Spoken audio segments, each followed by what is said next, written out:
নমস্কার। সকল শ্রোতা বন্ধুকে স্বাগত জানাই। আশা করি সকলেই খুব ভালো আছেন। আজ আমি আপনাদের নরেন্দ্রনাথ মিত্রের লেখা মন ছুঁয়ে যাওয়া একটি গল্প শোনাব। গল্পের নাম জামাই। গভর্নমেন্ট প্লেসের বড় অফিস বাড়িটার সামনে ১০টা বাজতে না বাজতেই পানের পুঁটুলি নিয়ে এসে বসল প্রমোদা। এত সকালে বাবুরা পান খায় না। অন্য কেউ এসে যে তার জায়গা দখল করে বসবে তেমন আশঙ্কাও নেই। তবু প্রমোদা সকাল সকালেই আসে। বিক্রি তেমন হোক আর না হোক, অফিসের সামনে সন্ধ্যা পর্যন্ত ঠায় বসে থাকে। বয়স বছর ৪৫ হবে, কিন্তু চেহারায় আরও বেশি বুড়ি বলে মনে হয়। চুলে পাক ধরেছে, রোগা লম্বা দেহটা নুইয়ে পড়েছে সামনের দিকে।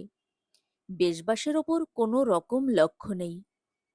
চুল পেড়ে সাদা একখানা আধময়লা ধুতি পরনে। গায়ে কোথাও কোনো গয়না নেই, অথচ একটু যত্ন নিলে দেহ এখনো সুন্দর দেখায় প্রমোদার। লক্ষ্য করলে চোখে মুখে বিগত যৌবনশ্রীর এখনো কিছুটা আভাস মেলে। ভাগ্য ভালো, অফিসে ঢুকবার আগে ২৪-২৫ বছরের দুজন যুবক আজ সামনে এসে দাঁড়াল। একজন জিজ্ঞাসা করল, মিঠে পান হবে? হবে বাবা। তাহলে দাও দুটো। সঙ্গীটি বলল, আবার আমার জন্য নিচ্ছ কেন সুকুমার? আমি পান খাবো না। সুকুমার বলল, আহা, খাও না শুভেন্দু, বেশ ভালো পান। শুভেন্দু বলল, তাহলে দাও, কিন্তু জর্দা টর্দা দিও না যেন। প্রমোদা পান সাজতে সাজতে যুবক দুটির দিকে তাকিয়ে মৃদুস্বরে বলল, জর্দা না খেলে দেব কেন বাবা? সুকুমার বলল, আমারটাই দাও, ওরটাই দিও না। খাওয়া তো ভালো, জর্দার নাম শুনলেই আমাদের শুভেন্দুর মাথা ঘোরে। শুভেন্দু বাধা দিয়ে বলল, আহ, কি হচ্ছে? তাড়াতাড়ি সেরে নাও, দেরি হয়ে যাচ্ছে। দাম চুকিয়ে দিয়ে সুকুমার একটু সরে এসে সিগারেট ধরালো। শুভেন্দু বলল, পানওয়ালিদের মুখে অমন বাবা বাবা শুনতে আমার বড্ড খারাপ লাগে। সুকুমার একটু হেসে বলল, কি করবে বলো, ওর বাবু ডাকবার বয়স তো আর নেই। শুভেন্দু লজ্জিত হয়ে বলল, যাহ, কিন্তু বয়স না থাকলেও তাকাবার ভঙ্গিটি প্রায় তেমনই আছে। পান সাজতে সাজতে আমাদের মুখের দিকে কিরকম করে বারবার চাইছিল, দেখলে তো? সুকুমার বলল, দেখেছি, শুধু তোমার মুখের দিকে নয়, তোমার আমার বয়সী সকলের মুখের দিকেই ও অমনি করেই তাকায়। কিন্তু তুমি যা ভাবছ তা নয়, প্রমোদা ওর জামাইকে খোঁজে। হাসতে গিয়ে সুকুমার হঠাৎ গম্ভীর হয়ে গেল। শুভেন্দু বিস্মিত হয়ে বলল, জামাই মানে? গলাটা একটু চড়ে গিয়েছিল শুভেন্দুর। সুকুমার তার দিকে চেয়ে ফিসফিস করে বলল, আস্তে হে আস্তে, শুনতে পাবে। চলো, এবার ভিতরে চলো। রাস্তা পার হয়ে দুই বন্ধু অফিসে গিয়ে ঢুকল। একদল মেয়ে ঢুকল, তারপর তাদের পিছনে পিছনে আর একদল ছেলে। প্রমোদা পান সাজা থামিয়ে তাদের দিকে স্থির দৃষ্টিতে একটুকাল তাকিয়ে রইল, তারপর ফের কাজে মন দিল। শুনতে সে পেয়েছে, চোখের মতন কানও আজকাল তীক্ষ্ণ হয়ে গেছে প্রমোদার। কে কি বলে না বলে সব সে বুঝতে পারে। প্রমোদা সব দেখে, সব শোনে, সব টের পায়। লোকে ভাবে আগের মতন এখনো বুঝি তার মাথা খারাপই আছে। ওদের ভুল। প্রমোদার মাথা অনেক দিন হল ফের ঠিক হয়ে গেছে। আজকাল তার সব মনে পড়ে। মনে পড়ে সেই কৃপানাথ দের গলি, দোরের সামনে রাতের পর রাত সেই আগন্তুকের জন্য অধীর প্রতীক্ষায় দাঁড়ানো। শীত নেই, গ্রীষ্ম নেই, বর্ষা বাদল নেই, পথে এসে দাঁড়াতেই হবে। মাস মাস ভাড়া না পেলে বাড়িওয়ালি ছাড়ে না। পোড়া পেটের তাগিদও কি কম? কিন্তু বেশিক্ষণ দাঁড়িয়ে থাকতে হতো না প্রমোদাকে। মান্যদা মোক্ষদাদের তুলনায় ওর ঘরে লোকজন ঘন ঘনই আসত। রূপ, স্বাস্থ্য, বয়স, বুদ্ধি দলের মধ্যে তারই সবচেয়ে বেশি ছিল। নিত্য নতুন ধরনের সাজসজ্জা করত প্রমোদা। সিথিতে কপালে সিঁদুর লেপে শাখা চুড়ি পরে কোনোদিন কুলবধূ হতো, কোনোদিন বা কুমারীর বেণী পিঠে লুটিয়ে পড়ত। মানুদা মুখ ঘুরিয়ে বলতো, ঢং, তুই থিয়েটারে গেলেই পারিস, এখানে পড়ে মরছিস কেন? মালতী বলতো, সোনাগাছিতে চলে যা, 6 বছর বাদে বড় রাস্তার ওপর বাড়ি তুলতে পারবি, এই এদো গলিতে পড়ে মরছিস কেন? প্রমোদা হেসে জবাব দিত, তোদের জ্বলে মরা দেখব বলে। তারপর 23 বছর বয়সে বকুল কোলে এলো প্রমোদার। বাড়িওয়ালি বলল, এতদিনে তোর দুঃখ ঘুচলো প্রেম? পেট থেকে পড়তে না পড়তেই যা চোখ মুখ বেরিয়েছে, তোর চেয়ে লাখো গুণে রূপসী হবে। সারা জীবন পায়ের ওপর পা তুলে নিশ্চিন্তে খেতে পারবি। মোক্ষদা বলল, একেই বলে ভাগ্যি, আমাদের ঘরে বেটা ছেলে পাঠিয়ে ভগবান ওকেই মেয়ে দিলে। দেবে না? সেও তো একচোখা পুরুষের জাত, সুন্দর মুখ দেখলে সেও ভোলে। কিন্তু সবাই যা ভেবেছিল তা হল না। বকুলের বছর 7 বয়স হতে না হতেই তাকে নিয়ে কৃপানাথ দের গলি ছেড়ে চলে এলো প্রমোদা। সোনাগাছিতে রূপাগাছিতে নয়, বেলগাছিয়ার বস্তি বাড়িতে এসে বাসা বাঁধল। নিজের পেশার উপরে তার অপ্রবৃত্তি জন্মে গেছে। দুবার যথা সর্বস্ব চুরি হয়েছে প্রমোদার। একবার হতাশ প্রেমিকের ছোড়ার মুখ থেকে বেঁচেছে। যথেষ্ট শিক্ষা হয়েছে প্রমোদার। এ পথ আর নয়। পথে দাঁড়িয়ে দাঁড়িয়ে সামনের দোতলা বাড়ির অল্প বয়সী বউটির স্বামী, শাশুড়ি, ছেলে মেয়ে নিয়ে সুখের ঘরকন্না দেখতে দেখতে প্রমোদা মনে মনে প্রতিজ্ঞা করেছে, তার বকুলকে কিছুতেই সে সোনাগাছিতে পাঠাবে না। বসেদের বউয়ের মতোই একটি সোনার সংসার বকুলকে সে গড়ে দেবে। বেলগাছিয়াতে এসে সধবার বেশ ছেড়ে ফেলল প্রমোদা। পুরুষ সঙ্গে না থাকলে শাখা সিঁদুর নিয়ে অনেক কৈফিয়তের তলায় পড়তে হয়। তার চেয়ে সাদা থান আর সাদা সিঁথিতে আপদ কম। বহুনাথা থেকে একেবারে অনাথা বিধবা সাজল প্রমোদা। এই বয়সেই সব সোহাগ, আহ্লাদ, সাজসজ্জা ছেড়ে ফেলতে প্রথমটায় অবশ্য খুবই কষ্ট হল। কিন্তু মেয়ের দিকে তাকিয়ে প্রমোদা নিজেকে সান্ত্বনা দিল।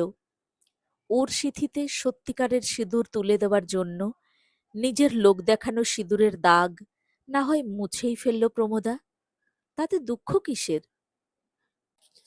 বস্তিতে সবাই গৃহস্থ নয়, আধা গৃহস্থও কয়েক ঘর আছে। দিন দুপুরে, রাত দুপুরে ভুল করে কেউ কেউ প্রমোদার দৌড়ে এসেও হানা দিতে লাগলো। কিন্তু ফের কোনো ফাঁদে পা দেওয়ার মতন মেয়ে প্রমোদা নয়। জীবনে তার শিক্ষা কম হয়নি। কয়েক পা এগিয়েই পাইকপাড়া। সেখানে ডাক্তারবাবুর বাড়িতে ঠিকে ঝির কাজ নিল প্রমোদা। বাসন মাজে, বাটনা বাটে, বাড়ির ছোট ছেলেমেয়েরা কাঁদলে কোলে তুলে নেয়। আর মনে মনে স্বপ্ন দেখে, নিজে ঝিগিরি করলেও বকুলকে সে এমনি একটি বড় লোকের বাড়ির বউ করে পাঠাবে। শুধু ঝিগিরির পয়সায় সংসার চলে না, যুদ্ধের বাজারে জিনিসপত্রে আগুন লেগেছে। দুপুরবেলায় পানের পুটুল নিয়ে প্রমোদা অফিস আদালতের সামনে গিয়ে বসে। বিক্রি মোটামুটি মন্দ হয় না।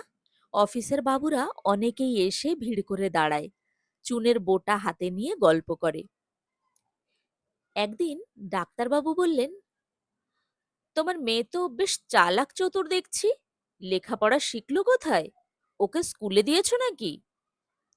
প্রমোদা লজ্জিত হয়ে বলল, না বাবু, বস্তির সামনেই নিমাই মুদির দোকান আছে, বই খাতা নিয়ে সেখানে যায়।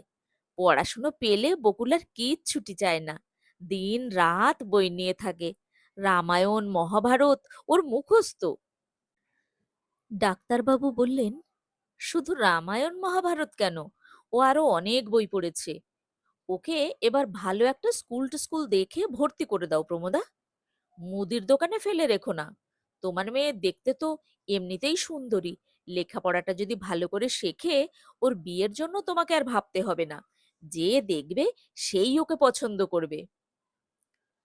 প্রমোদা আধখানা ঘোমটার আড়াল থেকে অস্ফুট স্বরে বলল, সে আপনাদের আশীর্বাদ কর্তা। শ্যামবাজারে ডাক্তারবাবুর জানা মেয়ে স্কুল আছে, সেখানে আধা মাইনেতে বকুলকে ভর্তি করে দিল প্রমোদা। স্কুলে পুরো নাম জিজ্ঞাসা করায় সে বলল, বকুলমালা দাসী। পরদিন বকুল এসে বলল, আজকাল আর মেয়েরা দাসী লেখে না মা। আমাদের ক্লাসের দিদিমণি রেজিস্টার খাতায় আমার নাম বকুলমালা দাস লিখে দিয়েছেন। প্রমোদা চমকে উঠে বলল, রেজিস্টার? সে আবার কি রে? বকুল হেসে বলল, বাহ রে, রোজ যে নাম ডাকা হয় ক্লাসে, স্কুলে গেলাম কি গেলাম না তার হিসেব রাখবার জন্যে নামের খাতা আছে প্রত্যেক ক্লাসে। প্রমোদা আশ্বস্ত হয়ে বলল, ও। ক্লাসের পর ক্লাস ডিঙিয়ে চলল বকুল। ফ্রক ছেড়ে শাড়ি ধরল, স্কুল ছেড়ে কলেজ। বস্তির সবাই বলল, আর কেন, এবার মেয়ের বিয়ে দাও। প্রমোদা বলল, আমি তো অনেকদিন ধরেই বলছি, কিন্তু মেয়ে যে কথা শোনে না। কত সম্বন্ধ এলো, কত সম্বন্ধ হাতছাড়া হলো, কিন্তু বকুল কিছুতেই বিয়ের প্রস্তাবে সায় দিল না। প্রমোদা একদিন মেয়েকে ডেকে বলল, তুই কি ভাবলি বল দেখি, বিয়ে থা ঘর গেরস্তালি করবি নে? বকুল বলল, না মা, এই বেশ আছি। প্রমোদা বিরক্ত হয়ে বলল, এই বেশ আছি? তুই দিন রাত বই নিয়ে পড়ে থাকবি, আর আমি জীবন ভোর পরের বাড়িতে দাসীগিরি করব, রাস্তায় বসে পান বেচবো, এই বুঝি তোর ইচ্ছা?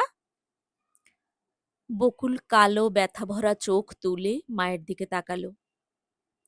আমি তো তোমাকে বলেছি মা, ওসব কাজ ছেড়ে দাও। প্রমোদা রাগ করে বলল, কেবল ছেড়ে দাও ছেড়ে দাও, ছেড়ে দিলে চলবে কি করে শুনি? দুবেলা অন্ন জুটবে কি করে? বকুল বলল, আমি টিউশনি করব মা, চাকরি বাকরি জুটিয়ে নেব, তবু তোমাকে ওসব কাজ করতে দেব না। তারপর সত্যিই যখন বকুল একটা স্কুলের মাস্টারির খবর আনলো, প্রমোদা বাধা দিয়ে বলল, হুম, তা হবে না। তার চেয়ে তুমি যা করছিলে তাই করো বাপু। পাশ পরীক্ষা শেষ করো, ভাতের জন্য তোমাকে অত ভাবতে হবে না। বকুল বলল, কিন্তু রাস্তায় বসে পান বিক্রি করতে তোমাকে আমি আর দেব না মা। কলেজে তো আমার মাইনে লাগে না। প্রিন্সিপাল যে টিউশনিটা আমাকে জুটিয়ে দিয়েছেন, তাতে সংসারের অনেক খরচ আমাদের চলে যাবে। তারপর বিয়েটা পাশ করে কোনো অফিস টফিসে ঢুকতে পারলে যা আনবো, কষ্টে সৃষ্টে আমাদের দুজনের তাতেই চলবে। তোমাকে আর আমি কষ্ট করতে দেব না। মেয়ের মুখের দিকে মমতা ভরা চোখে খানিকক্ষণ তাকিয়ে থেকে প্রমোদা বলল, ধুর পাগলি, আমার আবার কষ্ট কিসের? তোকে পেয়ে আমি সব দুঃখ ভুলেছি। বিয়ে পাশ করবার কিছুদিন বাদেই চাকরি জুটিয়ে নিল বকুল। আগে থেকেই চেষ্টা চরিত্র করছিল। কলেজের এক প্রফেসরের স্বামী সরকারি অফিসে ভালো চাকরি করেন, সেখানেই কাজ জুটল বকুলের। পান বিক্রি আগেই বন্ধ হয়েছিল। চাকরি পাওয়ার পর ডাক্তারবাবুর বাড়িতে ঝিগড়িও আর মাকে করতে দিল না বকুল। প্রমোদা বলল, কেন, পেটের জন্য তুই খাটবি আর আমি খাটতে পারবো না? আমার কি গতর গেছে? বকুল বলল, ও কথা কেন বলছো মা? এতকাল তো তুমিই আমাকে খাইয়ে পরিয়ে মানুষ করেছ। এবার তুমি বিশ্রাম করো, নিজের ঘর সংসার দেখো। প্রমোদা বলল, ঘর সংসার না ছাই, তোর বিয়ে হবে, জামাই আসবে, কোল ভরে ছেলে মেয়ে আসবে, তবে তো আমার সংসার। তার আগে আমার সংসার কিসের রে? বলে মেয়ের দিকে তাকালো প্রমোদা। ২১-২২ বছরের সমত্ত মেয়ে, কিন্তু বিয়ের কথায় ওর মুখে রং লাগলো না, চোখের পাতা লজ্জায় আনন্দে নেমে এলো না। মার দিকে স্থির দৃষ্টিতে একটুকাল তাকিয়ে থেকে বকুল মৃদু কিন্তু স্পষ্ট গলায় বলল, সেসব হবার নয় মা। প্রমোদা জিজ্ঞাসা করল, কেন বকুল, ও কথা বলছিস যে? বকুল আস্তে আস্তে বলল, কেন বলছি তা তুমি নিজেই তো সব জানো। বকুল আর কোনো কথা না বলে চোখ নামিয়ে নিল। একটু বাদে সে উঠে চলে যাচ্ছিল। প্রমোদা তাড়াতাড়ি তার হাত চেপে ধরে ব্যাকুল স্বরে বলল, হ্যাঁ জানি, কিন্তু তাতে তোর তো কোনো দোষ নেই। তুই যে আমার পাকের পদ্ম বকুল, সেই দুঃখে তুই কেন বিয়ে করবি নে? বকুল বলল, আমার কোনো দুঃখ নেই মা, আমার জন্য তুমি ভেবো না, আমি বেশ আছি। এবার বকুল উঠে গিয়ে কালো মলাটের একখানা ইংরাজি মোটা বই খুলে বসল। দুঃখে বুক ভেঙে যেতে লাগলো প্রমোদার। মেয়েরা হইচই করে, কত আনন্দ আহ্লাদ করে, কিন্তু বকুল সেই 11-12 বছর বয়স থেকেই ভারী গম্ভীর, ভারী বিষণ্ণ। বকুল প্রথম প্রথম তার বাপের খোঁজ করেছে, কাকা মামা দাদাদের খোঁজ করেছে। প্রমোদা মেয়েকে বুঝিয়েছে তার কেউ বেঁচে নেই। বকুল তবু অবুঝের মতন জিজ্ঞাসা করেছে, মা, কি অসুখে মরল বাবা? শিলা লীলাদের মতো আমার কি জ্যাঠামণি ছিল? তার কি নাম ছিল মা? ধৈর্যের সীমা আছে সকলেরই। প্রমোদাকেও এক সময় বিরক্ত হয়ে বলতে হয়েছে, রাত দিন অত আমি বকতে পারি নে বাপু, যা বলেছি বলেছি, আর আমি কিছু জানি না। কিন্তু প্রমোদা না জানলে কি হবে, বকুল ক্রমে ক্রমে সবই জেনেছে। বস্তিতে কুটকচালো লোকের তো অভাব নেই। তাদের ব্যঙ্গ বিদ্রূপে, ইশারা ইঙ্গিতে সবই বুঝতে পেরেছে বকুল। ঝগড়ার সময় প্রতিবেশিনীদের ভাষা আরও স্পষ্ট, আরও বিষাক্ত হয়ে উঠেছে। বকুলের খেলার সঙ্গীরা পর্যন্ত খোঁটা দিয়েছে, বেশ্যার মেয়ে, তোর বাপের ঠিক নেই, তুই কেন খেলতে আসিস আমাদের সঙ্গে? প্রমোদা ঝাঁটা নিয়ে ছুটে গিয়েছে তাদের মারতে।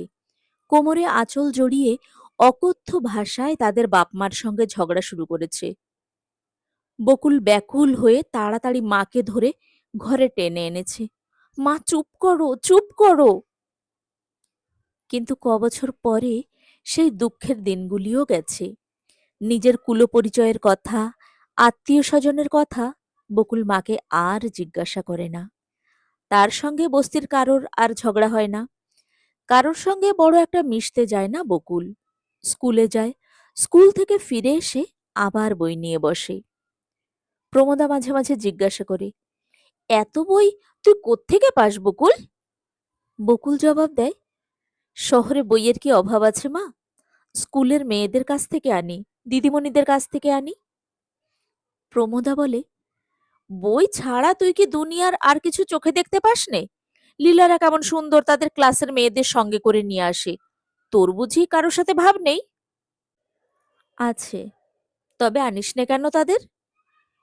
বকুল খানিকক্ষণ চুপ করে থেকে বলে, ভয় করে মা, যদি তারা আমাকে ঘেন্না করে। প্রমোদা হঠাৎ কোনো কথা খুঁজে পায় না। স্কুল থেকে ভালোভাবে পাশ করে কলেজে ভর্তি হলো বকুল, কিন্তু মেয়ের স্বভাব বদলালো না। সেই বইয়ের রাশ, ঘরের কোণ আর নিজের মন নিয়ে পড়ে থাকে। দুনিয়ার আর কিছুতেই ওর কোনো আসক্তি নেই। ওর সমবয়সী শিলা লীলা দুজনেরই বিয়ে হয়ে গেল। বছর ঘুরতে না ঘুরতে একজন ছেলে কোলে নিয়ে আর একজন পেটে নিয়ে বাপের বাড়িতে এলো বেড়াতে। প্রমোদার সাজা পান খেয়ে তারা ঘরের মেঝেয় পা ছড়িয়ে শ্বশুরবাড়ির কত গল্প করল। শেষে লীলা হাসতে হাসতে বলল, মাসিমা, ওই গোমরামুখীকে এবার বিয়ে দিয়ে দিন। ওর যা ভাবভঙ্গি দেখছি, কবে যে সংসার ছেড়ে সন্ন্যাসিনী হয়ে যাবে তার ঠিক নেই। সন্ন্যাসিনী হতে বাকিই বাকি। বকুল গয়নাগাটি কিছু পরে না, অত বড় চুলের গোছা মাথায়, কিন্তু ভালো করে যত্ন নেয় না। মেয়ে তো নয়, এ এক অনাথ সৃষ্টি। প্রমোদা জিজ্ঞাসা করে, আচ্ছা বকুল, লীলাকে দেখে তোর হিংসা হয় না? হিংসে কেন হবে মা? তুই কি চাস বলতো? বই থেকে মুখ তুলে বকুল মৃদু হাসে। সেই তো সমস্যা। কি চাই বলো তো? প্রমোদা বিরক্ত হয়ে বলে, হাসিস নে বাপু, তোর হাসিতে আমার গা জ্বলে। কি চাইবি তাও আমাকে শিখিয়ে দিতে হবে? স্বামী, সংসার, গা ভরা গয়না, কোল ভরা ছেলে, মেয়ে মানুষে দুনিয়ায় আর কি চায়? বকুল বইয়ের দিকে চোখ রেখে মৃদু স্বরে বলে, ওসব আমি কিছুই চাই নে।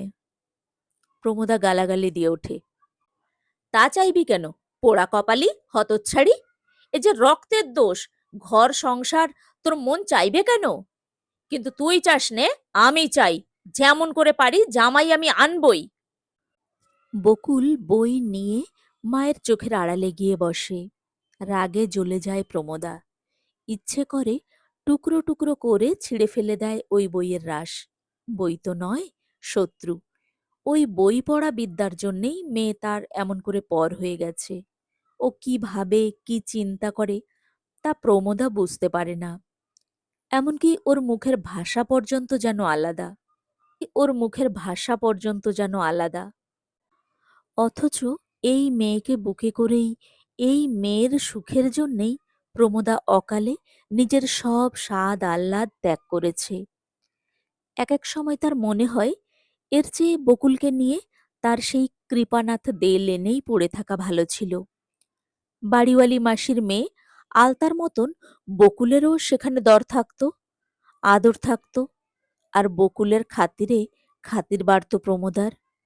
সব আটঘাট, ফিকির, ফন্দি বকুলকে সে শিখিয়ে দিত, যেমন বাড়িওয়ালি মাসি শেখায় তার মেয়েকে।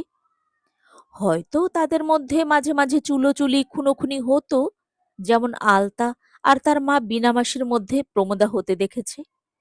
কিন্তু ঝগড়া মিটে গেলে আবার সুখ দুঃখের কথাও হতো দুজনের মধ্যে। একজন আর একজনের যত্ন করত। মাতাল হয়ে পড়ে থাকলে বিছানায় তুলে দিত। খারাপ অসুখ বিসুখ হলে প্রাণ দিয়ে সেবা করত। মা মেয়ে কেউ কারো কাছে কিচ্ছুটি লুকোত না। কেউ কাউকে ঘৃণা করত না। নিজের রক্তমাংসের মেয়েকে একেবারে নিজের করে পেত প্রমোদা। বকুল তখন মায়ের কাছ থেকে এমন দূরে দূরে থাকতে পারত না, মনে মনে এমন করে ঘৃণা করতে পারত না। মেয়েকে লেখাপড়া শিখিয়ে ভদ্রলোকদের সঙ্গে মিশতে দিয়ে ভারী আহাম্বুকিই করেছে প্রমোদা। কিন্তু কলেজের পড়া শেষ করে অফিসে ঢুকে 1 মাস বাদে যখন মাইনের টাকাগুলি তার হাতে এনে দিল বকুল, প্রমোদার মন অন্যরকম হয়ে গেল। সে যা ভেবেছিল তা নয়। মেয়েটার মনে তাহলে সত্যিই মায়া মমতা আছে? এই কি সব টাকা বকুল? হ্যাঁ মা, সব। হ্যাঁ রে, সব দিলি? তোর নিজের কাছে কিছুই রাখলি নে? না মা, তোমার কাছেই সব থাক। এতখানি বিশ্বাস আলতা তার মাকে করত না। নিজের রোজগারের পুরো টাকা তো ভালো, অর্ধেক টাকা সিকি টাকাও সে মাকে প্রাণ ধরে দিত না কোনোদিন। তার চেয়ে প্রমোদার বকুল হাজার হাজার গুণ ভালো, লক্ষ গুণ ভালো। প্রমোদা এগিয়ে এসে সস্নেহে মেয়ের চিবুক তুলে ধরল। হ্যাঁ রে বকুল, আমি কি তোর কাছে রোজগার চেয়েছি, টাকা চেয়েছি? বকুল বলল, কিন্তু সংসারে টাকারও তো দরকার আছে মা। প্রমোদা বলল, না, কোনো দরকার নেই। টাকা আমি যেমন করে পারি আনবো, ঝিগিরি করব, পান বিক্রি করব। টাকার ভাবনা তোকে ভাবতে হবে না। তোর কাছে আমি টাকা চাই নে। বকুল মৃদু স্বরে বলল, তবে তুমি কি চাও? কি চাই, হতভাগী, তা কি তুই এতদিনেও বুঝতে পারলি নে? আমি আমার জামাই চাই, ঘর ভরা নাতি নাতনি চাই। সেই দোতলা বাড়ির বউয়ের মতন আমি তোকে ভরা সংসারের মাঝখানে দেখতে চাই রে বকুল। প্রমোদার 2 চোখ জলে ভরে উঠল। বকুল কোনো কথা না বলে আস্তে আস্তে সরে গেল সামনে থেকে। তারপর খেতে বসে মাকে আনমনা করার জন্য নিজের অফিসের গল্প শুরু করল। খুব বড় অফিস, ঠিক যে তেতলা বাড়িটার সামনে বসে প্রমোদা পান বিক্রি করত সেই বাড়ি। বকুলের মতন আরো অনেক মেয়ে আছে সেখানে। শুধু মেয়ে? না, শুধু মেয়ে না, ছেলেরাও আছে। তাদের সংখ্যাই বেশি। মিলেমিশে কাজ করতে প্রথম প্রথম খুব লজ্জা করত বকুলের। এখন আর করে না। প্রমোদা অবাক হয়ে বলে, বলিস কি? আমাকে একদিন দেখিয়ে আনবি? বকুল হেসে বলে, বেশ তো, যেও একদিন। কিন্তু ওই কথাই, সত্যি সত্যি প্রমোদাও যায় না, বকুলেরও তাকে নিয়ে যাওয়ার কোনো গরজ নেই। তারপর মাস ৫-৬ চাকরি করতে না করতেই মেয়ের বেশবাসে, চেহারায় বেশ একটু পরিবর্তন লক্ষ্য করে প্রমোদা। বকুল আগে পরত আটপৌরে মেলের শাড়ি, এখন রঙিন তাঁতের শাড়ি পরেই বের হয়। সেই রং কখনো সবুজ, কখনো গোলাপি, কখনো হলদে। বকুলের নিজের গায়ের রং গৌর, ওকে সব রঙেই মানায়। আগে চুলের বাস ছিল যেন বাবুই পাখির বাসা, এখন বকুল নিজেই বিনুনি করে। সে বেনি কোমর ছাড়িয়ে অনেক নিচে যায়। কোনোদিন বা আলগা খোপা বাঁধে বকুল, তাতেও ওকে চমৎকার দেখায়। স্নো পাউডারের দিকে এতকাল মেয়ের বিশেষ ঝোঁক ছিল না, এখন এক একটি করে সে সবও আসতে শুরু করেছে। সময় বুঝে নিজের হার, চুড়ি আর দুল মেয়েকে বের করে দিল প্রমোদা। এর আগেও কয়েকবার দিয়েছে, কিন্তু বকুল কিছুতেই পরেনি। এবার বলল, ওসব ডিজাইন আজকাল কেউ পরে নাকি মা? প্রমোদা মনে মনে হাসল। ভিতরে ভিতরে সব জ্ঞানই দেখি আছে মেয়ের। বকুল লজ্জিত হয়ে বলল, হাসছ যে? প্রমোদা বলল, হাসলাম আর কই। বেশ তো, ওইসব ডিজাইন পুরনো হয়ে গিয়ে থাকে যদি, তাহলে নতুন ডিজাইন গড়িয়ে নে। দুবার বলার পর নিমরাজি, তিনবারের পর পুরোপুরি রাজি হয়ে গেল বকুল। তারপর ক্রমে মেয়ের চালচলন, ভাবভঙ্গি দেখে আরো অনেক কথা টের পেল প্রমোদা। এ কেবল শাড়ি বদল নয়, মেয়ের ঘর বদলেরও দিন এসেছে। বকুল আজকাল আর শুধু মনে মনে বই পড়ে না, সুর করে ছড়া আওড়ায়। ছড়া বললে বকুল ভারী রাগ করে। ও বলে, কবিতা। বেশ, না হয় কবিতাই হলো, তুই যা বলে খুশি হোস তাই বল। এতদিন বইয়ের শুকনো পাতা ছাড়া কোনো দিকে মেয়ের লক্ষ্য ছিল না, এখন গোছায় গোছায় নিয়ে আসে রজনীগন্ধার ডাটা। একদিন চোখে পড়ল বকুলের খোপায় লাল গোলাপ ফুল গোজা। ও যখন ছোট ছিল এক বিছানায় শুতো প্রমোদা, কিন্তু বড় হয়ে যাবার পর মেয়ে নিজেই আলাদা বিছানা করে নিয়েছে। কিন্তু সে বিছানাও প্রমোদা নিজেই পেতে দেয়। মশারি গুজে আলো নিবিয়ে মেয়ের বিছানার কাছে সেদিন একবার দাঁড়ালো প্রমোদা। তারপর আস্তে আস্তে জিজ্ঞাসা করল, বকুল, আমার কাছে আর কিচ্ছু লুকোসনি, বল না সে কে? কার কথা বলছো মা? তুই যাকে ভালোবেসেছিস, তোকে যে ভালোবেসেছে। কি বাজে বকছো, আমাকে আবার কে ভালোবাসবে? প্রমোদা একটু হাসল। আচ্ছা বকুল, তুই আমার পেটে হয়েছিস না আমি তোর পেটে হয়েছি? বকুল তরল সুরে বলল, তুমিই আমার পেটে হয়েছ মা। লক্ষ্মী, খুকু, যাও এখন ঘুমোও গিয়ে, অনেক রাত হয়েছে। প্রমোদা হাসি চেপে নিজের বিছানায় গিয়ে শোয়। আজ গোপন করল, কিন্তু কদিন আর তার কাছ থেকে সব গোপন রাখতে পারবে বকুল? কালই হোক, পরশুই হোক, বলতে তাকে হবেই। অনেক রাত অবধি সেদিন প্রমোদার ঘুম এলো না। বারবার মনে পড়তে লাগলো সেই প্রথম মানুষটির কথা। সে বলেছিল প্রমোদাকে নিয়ে ঘর বাঁধবে। প্রমোদা বিশ্বাস করেছিল, ভেবেছিল মানুষের সব কথাই বুঝি সত্যি। প্রমোদা ভারী বোকা ছিল তখন। তারপর ক্রমে বয়স বাড়ল, জ্ঞান বুদ্ধি বাড়ল, প্রমোদা চিনতে শিখল মানুষকে। এমন অবিশ্বাসী জীব দুনিয়ায় আর দুটি নেই। তার কথা মানেই মিছে কথা। কিন্তু এমন শুভ দিনে এসব কি অলক্ষণে কথা মনে আসছে প্রমোদার? তার চেয়ে বকুলের যে বর আসবে তার কথা ভাবুক, প্রাণ জুড়িয়ে যাবে। তার অল্প বয়স, কিন্তু অগাধ বিদ্যাবুদ্ধি। যেমন রূপ তেমনই স্বাস্থ্য। এতকাল তপস্বিনী থেকে বকুল কি আর যাকে তাকে পছন্দ করেছে? সে কি প্রমোদার তেমন মেয়ে? আর একদিন মেয়েকে প্রমোদা অনুরোধ করল, তার নামটা আমাকে বল না বকুল। বকুল ক্ষীণ প্রতিবাদের সুরে বলল, কি যে বলো মা, কার নাম আবার বলবো? প্রমোদা একটু হাসল। নাম ধরে ডাকতে তোর বুঝি লজ্জা করছে? আচ্ছা, তাকে তুই অফিসের পর একদিন আমার কাছে নিয়ে আয়, আমি তার কাছ থেকেই সব জেনে নেব। বকুল একটু কাল চুপ করে থেকে বলল, তাকে কি এসব জায়গায় আনতে পারি মা? প্রমোদা বলল, খুব বড় লোক বুঝি? তবে থাক, এই বস্তির মধ্যে তাকে আর এনে কাজ নেই। এবার একটা ভালো ঘরটর দেখে উঠে যেতে হবে, আর এই নোংরা বস্তির মধ্যে আমরা পড়ে থাকবো না। বকুল যেন নিজের মনেই বলল, শুধু বাড়িঘর বদলালেই বা কি হবে? প্রমোদা এক দৃষ্টে মেয়ের দিকে তাকিয়ে হঠাৎ চেঁচিয়ে উঠল, ও, নিজের মা বদলাতে না পারলে বুঝি তুই আর তাকে আনবি নে? আমাকে তোর এত ঘেন্না! কেন, কি করেছি আমি? জ্ঞান হওয়ার পর থেকে তুই আমাকে মদ খেতে দেখেছিস, না পুরুষের সঙ্গে বেলেল্লাপানা করতে দেখেছিস যে এত ঘেন্না করবি তুই আমাকে? হায় হায়, দুধ কলা দিয়ে এতদিন কি সাপই না পুষেছি রে! এর চেয়ে তখন যদি বিনিমাসির কথা শুনতুম, বিক্রি করে দিতুম, সেই টাকা আমার আখেরে লাগতো। বকুল বলল, চুপ করো মা, ঘরে ঘরে সবাই কান পেতে রয়েছে, সবাই শুনতে পাচ্ছে তোমার কথা। প্রমোদা মুখ বাঁকিয়ে বলল, শুনুক, আমার বয়েই গেল।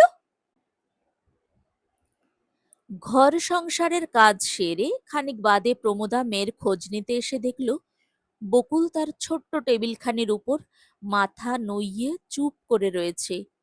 পিঠ ভরে ছড়িয়ে পড়েছে কালো চুলের রাশ। প্রমোদা আস্তে আস্তে সেই চুলগুলির উপর হাত রাখল। পরের বাড়িতে বাটনা বেটে বেটে ক্ষয়ে গেছে, ফেটে গেছে আঙুলগুলি।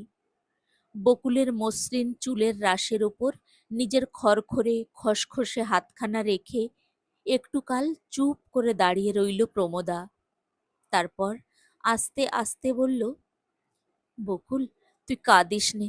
সত্যি আমি তোর মা হওয়ার যোগ্যই নই মা, আমি যোগ্যই নই।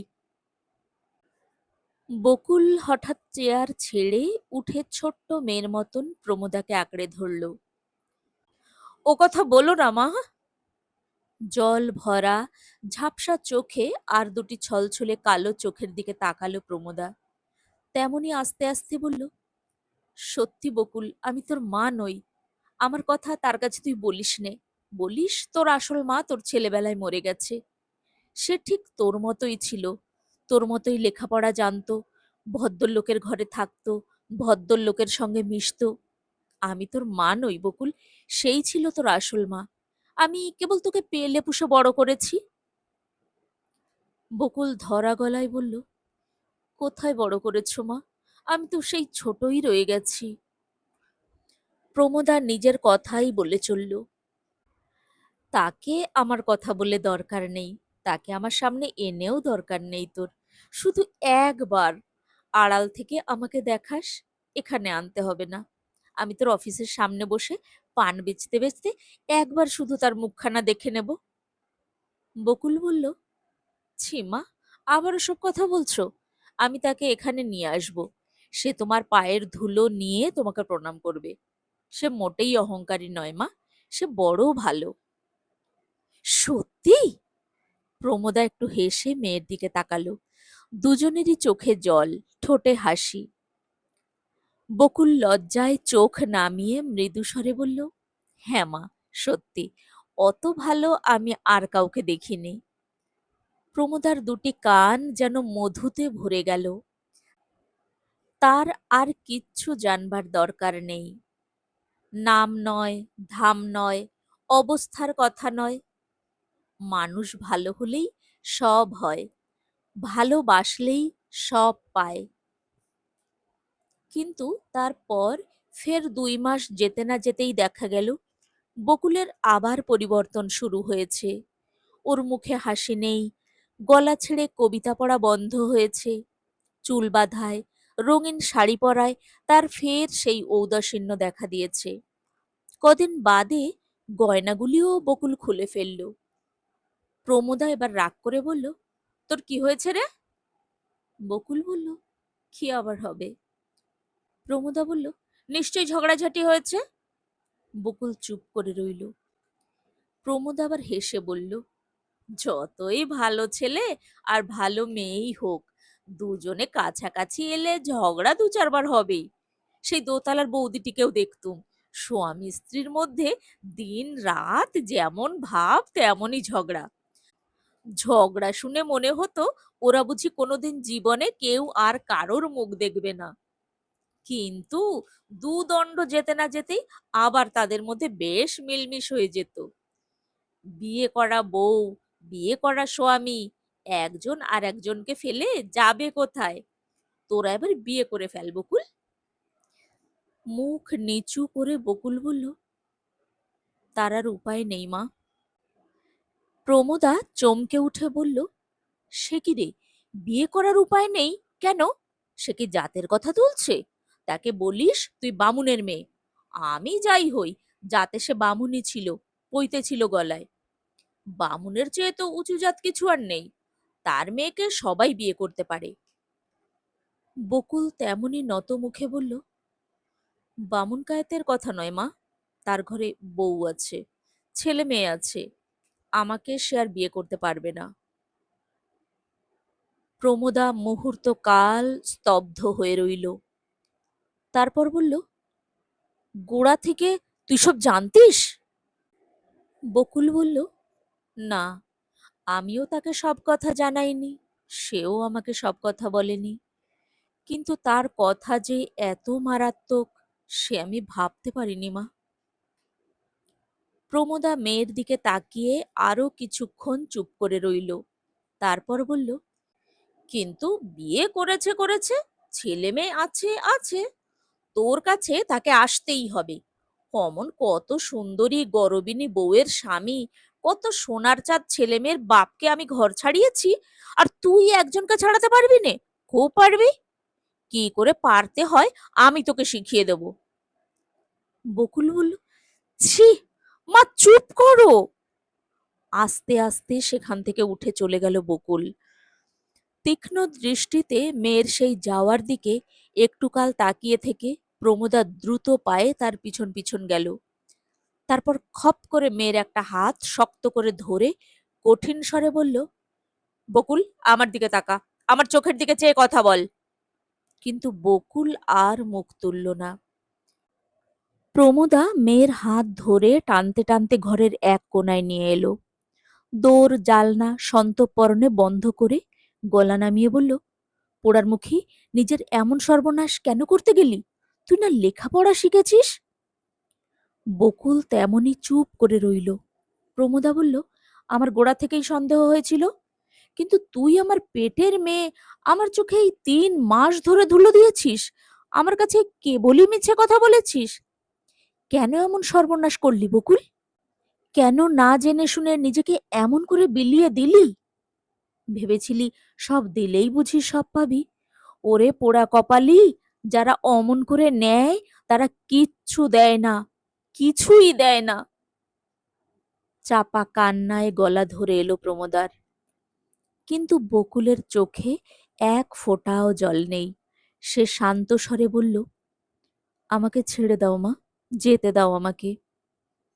প্রমোদা বলল, কোথায় যাবি তুই পোড়ারমুখী? 2 দিন বাদে যে আর তুই বেরুতেও পারবি নে। তোকে ঘরেই বা কদিন আমি লুকিয়ে রাখতে পারবো?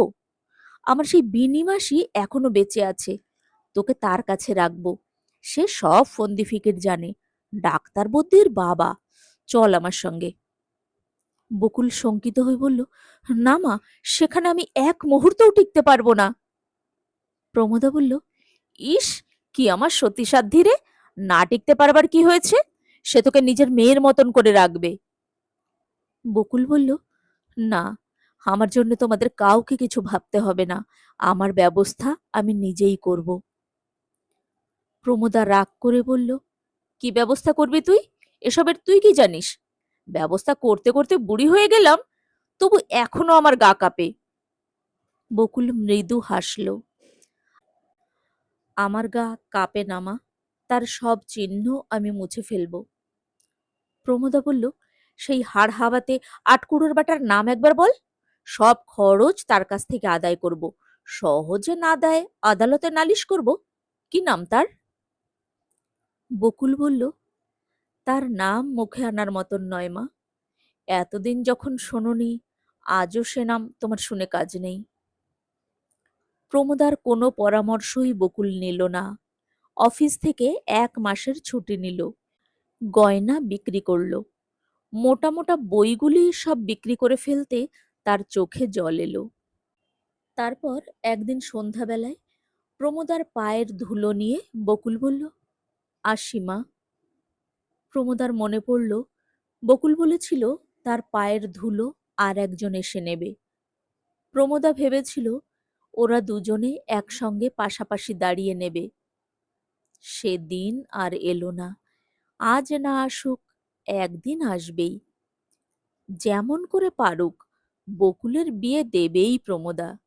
বয়সের মেয়ে, শরীর সারতে ওর আর কদিন লাগবে। প্রমোদা বলল, কোথায় যাচ্ছিস, কত দূরে? বকুল বলল, দূরে নয় মা, এই শহরের মধ্যে। খুব ভালো ডাক্তারখানা, ভারী যত্ন করে, টাকা পেলে তারা সব করে। প্রমোদা বলল, আমাকে ঠিকানাটা দিয়ে যা, আমি তোকে দেখতে যাব। একটু ইতস্তত করে এক টুকরো কাগজে মাকে ঠিকানাটা লিখে দিল বকুল। প্রমোদা সেই কাগজখানা হাত পেতে নিয়ে বলল, দাঁড়া। তারপর বাক্সর ভিতর থেকে একটা পুরনো কবচ এনে বকুলের বাহুতে যত্ন করে বেঁধে দিয়ে বলল, এটা পরে থাকিস বকুল, আমার সেই বিনিমাসের দেওয়া কবচ। আপদে বিপদে সকলেই এতে ফল পেয়েছে। তুই তো বিনিমাসের কাছে গেলি নে, ও সময় কিন্তু তার নামটা স্মরণ করিস। ধন্বন্তরী আমাদের বিনিমাসী, পুরো নাম বিনোদিনী দাসী। মনে থাকবে বকুল? বকুল একটু হেসে বলল, থাকবে। দুদিন বাদে সেই গোপন ডাক্তারখানার লোকই রাত্রির অন্ধকারে গোপন সংবাদ বয়ে নিয়ে এলো, বকুলকে বাঁচানো যায়নি। মাস কয়েকের জন্য মাথা খারাপ হয়ে গিয়েছিল প্রমোদার। পোড়া অফিসের ঘরে ঘরে গিয়ে প্রত্যেকের কাছে দাবি করত, কে আমার মেয়েকে খুন করেছো? বাপের বেটা হও তো বলো, তাকে ফিরিয়ে দাও। গোলমালে কাজের ক্ষতি হয়। অফিসের দারোয়ান পাগলিকে জোর করে বের করে দিয়েছে। তারপর থেকে কিছুতেই তাকে আর ভেতরে ঢুকতে দেয়নি। বন্ধ দরজায় মাথা ঠুকতে ঠুকতে মাথা ফের ঠিক হয়ে গেছে প্রমোদার। পাইকপাড়ার ডাক্তারবাবুর বাড়িতে আবার সে ঠিকে কাজ নিয়েছে। দুপুরবেলায় পানের পুটুলি নিয়ে অফিসের সামনে আগের মতো ফের বসতে শুরু করেছে। তার বকুলের অফিস। পান বিক্রি করতে করতে প্রমোদা প্রত্যেকটি যুবকের মুখের দিকে তাকায়। তার ঝাপসা চোখে আর জ্বালা নেই। সে জানে কোনো দিন সে শোধ নিতে পারবে না। শোধ নিতে আর চায়ও না প্রমোদা। কি হবে শোধ নিয়ে? যে গেছে তাকে কি আর ফিরে পাবে? শোধ নিতে চায় না প্রমোদা, শুধু একবার চোখের দেখা দেখতে চায়। বকুল যাকে ভালোবেসেছিল তার মুখখানা কেমন, শুধু একবার দেখবে। এতক্ষণ আপনারা শুনছিলেন নরেন্দ্রনাথ মিত্রের লেখা ছোট গল্প জামাই। গল্পটি শুনে আপনাদের কেমন লাগলো অবশ্যই কমেন্ট বক্সে জানাবেন। গল্পটি যদি ভালো লেগে থাকে তাহলে বন্ধুদের সঙ্গে শেয়ার করবেন। আর আমার চ্যানেলটি যদি এখনো সাবস্ক্রাইব করা না থাকে তাহলে চটপট সাবস্ক্রাইব করে নেবেন এ ধরনের আরো আরো গল্প শোনার জন্য। খুব ভালো থাকবেন। টাটা।